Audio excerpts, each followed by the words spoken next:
Sot do t'ju prezantoj me një shkrimtar të sapo botuar edhe në Shqip.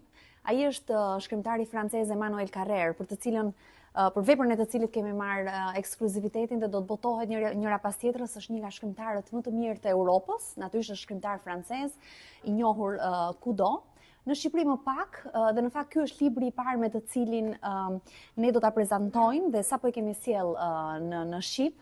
Ai titullohet Mustaqet. Në fakt çfarë është ky libër, sepse duket një libër i çuditshëm edhe nga kopertina është një libër pak i çuditshëm, por është një nga ato libra që siç thotë edhe John Updike në një nga recencat që i ka bërë këtij libri, është një libër me më pak se 150 faqe, i cili do t'ju rrëzojë, i cili do të lëshoj knockdown. Dhe në fakt është po i tregoj shumë shkurt për çfarë flet ky libër dhe si fillon ky libër. Në fakt një burr i cili është në moshën 50 vjeçare, një ditë të bukur çohet në mëngjes, del përpara pasqyrës, edhe shikon veten në pasqyrë edhe vendos që të ruaj mustaqet. Edhe bën veprimin pikërisht të ruar mustaqet dhe menjëherë më pas i del përpara gruas së vet, nga e cila pret në fakt një reagim.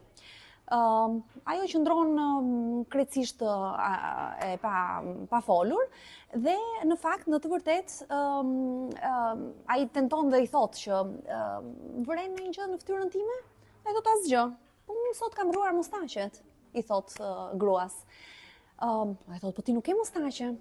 Dhe që nga ky çast fillon pikërisht një udhëtim i çmendur i pikërisht i personazhit kryesor, i cili një udhëtim i çmendur i mendjes së tij, dhe në fakt ky është një roman i jashtëzakonshëm për paranojën, duket mbas edhe sikur të fut një ankth, por mënyra se si është shkruar dhe mënyra se si vjen rrëfimi, ti nuk e dallon dot nëse je midis së vërtetës, realitetit apo imagjinatës së këtij njeriu.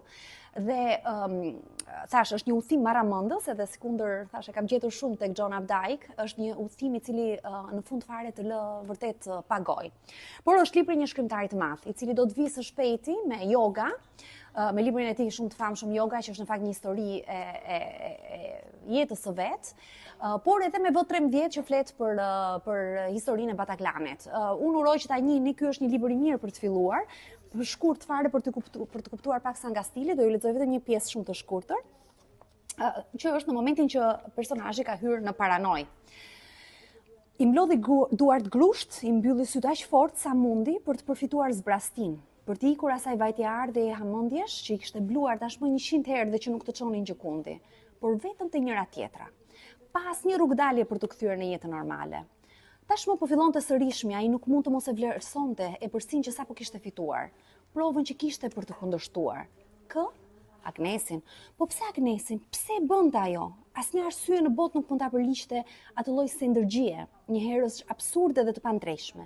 Asnjë arsye, përveç asaj të marrëzisë, e cila s'ka nevojën arsyes, ose ka arsyen e vet dhe pikërisht nga që ai ishte i marrë nuk e rrokte dot. Po Sergji dhe Veronika, mendoi, i zgjendosur që ne kishin ushqyer atë lajthitje. Një tuftë të papërgjeshmish duhet t'u jepte një surrup të mirë, t'i paralajmëronte, t'u thoshe që të mos bënin më budallëqe të tilla nëse nuk donin të përfundonin në ndonjë dhomë izolimi të çmendinës. Kjo është pak a shumë një pjesë e cila mendoj që ngacmohen shumë, por që ky libër në fakt është një libër që nuk mund të humbet. Dhe duhet lexuar me një mendje të hapur. Mustaqet nga Emmanuel Carrère. Për ju.